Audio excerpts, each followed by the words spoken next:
नमस्कार दोस्तों, MP study point के यूट्यूब चैनल में आपका स्वागत है।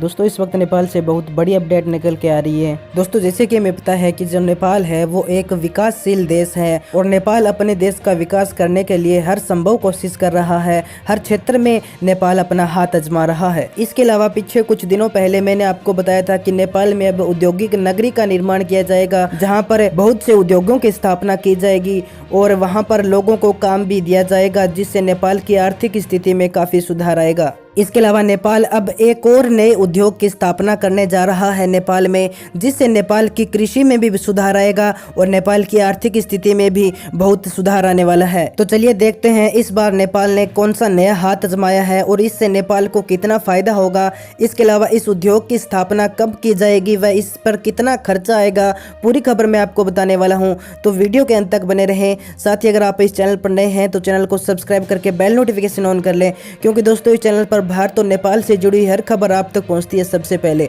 तो चलिए शुरू करते हैं आज का वीडियो। तो दोस्तों, कुछ दिनों पहले एक वीडियो में मैंने आपको बताया था कि नेपाल में इन दिनों उर्वरक की बहुत कमी आ रही है और उर्वरक की कमी के कारण नेपाल की जो कृषि है उस पर सीधा असर पड़ रहा है और कृषि पर असर पड़ने के कारण देश की आर्थिक स्थिति पर भी काफी असर पड़ रहा है। काफी कमजोर होती जा रही है नेपाल देश की आर्थिक स्थिति और नेपाल में उर्वरक की कमी आ रही है। इसका सबसे बड़ा कारण यह है कि जो नेपाल के प्रधानमंत्री के.पी. शर्मा ओली, उन्होंने वादा किया था कि नेपाल में किसी प्रकार से उर्वरक की कमी नहीं आएगी, आपूर्ति की जाएगी समय पर, लेकिन के.पी. शर्मा ओली अपने वादे को पूरा नहीं कर सके।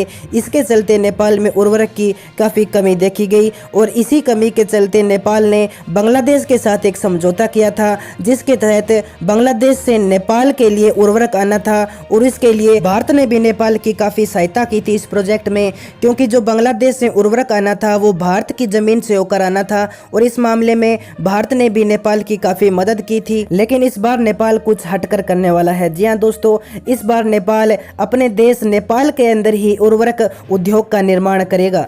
जी हां दोस्तों, अब नेपाल में रासायनिक उर्वरक कारखाने की स्थापना की जाएगी और नेपाल का यह रासायनिक उर्वरक कारखाना प्राकृतिक गैस प्रौद्योगिकी पर आधारित होगा और इसके लिए नेपाल सरकार ने जो समिति का निर्माण किया है उस समिति ने बताया है कि अन्य कारखानों के मुकाबले जो प्राकृतिक गैस प्रौद्योगिकी पर आधारित उर्वरक कारखाना है वो अन्य उद्योगों की तुलना में ज्यादा लाभ देगा। और उस रिपोर्ट में ये स्पष्ट कहा गया है कि प्राकृतिक गैस प्रौद्योगिकी पर आधारित उर्वरक फैक्ट्री की स्थापना करने के बाद नेपाल में उर्वरक की जो कमी आ रही है उसका स्थायी समाधान मिल जाएगा और इसके बाद जब इसकी स्थापना कर दी जाएगी तो नेपाल की कृषि का जो उत्पादन है वो बढ़ जाएगा, जिससे देश की आर्थिक विकास में भी योगदान मिलेगा। क्योंकि जाहिर सी बात है, जब नेपाल की फसलों को अच्छी उर्वरक मिलेगी वो भी टाइम पर, तो उत्पादन क्षमता बढ़ेगी और उत्पादन क्षमता बढ़ने से नेपाल की आर्थिक स्थिति में भी बहुत सुधार आएगा। इसके अलावा जब नेपाल में इस फैक्ट्री की स्थापना की जाएगी तो नेपाल के अपने लोगों को वहां पर काम मिलेगा और न ही उर्वरक के लिए किसी दूसरे देश के सामने नेपाल को हाथ फैलाना पड़ेगा, जिससे नेपाल को बचत भी होने वाली है। इसके अलावा उस समिति ने बताया है कि जल्द ही नेपाल में उस उर्वरक फैक्ट्री की स्थापना की जाएगी। इसके अलावा अगर हम बात करें कि इस पूरे काम में नेपाल को कितना खर्चा आने वाला है, तो समिति के अनुसार ही रासायनिक उर्वरक कारखाने की स्थापना के लिए 103 बिलियन रुपए की नेपाल को जरूरत पड़ने वाली है। तो दोस्तों, ये अच्छी खबर है कि नेपाल अब अपने देश की खुद की उर्वरक फैक्ट्री लगाने वाला है और अपने लोगों को काम देने वाला है। तो दोस्तों, यही थी आज की बड़ी अपडेट।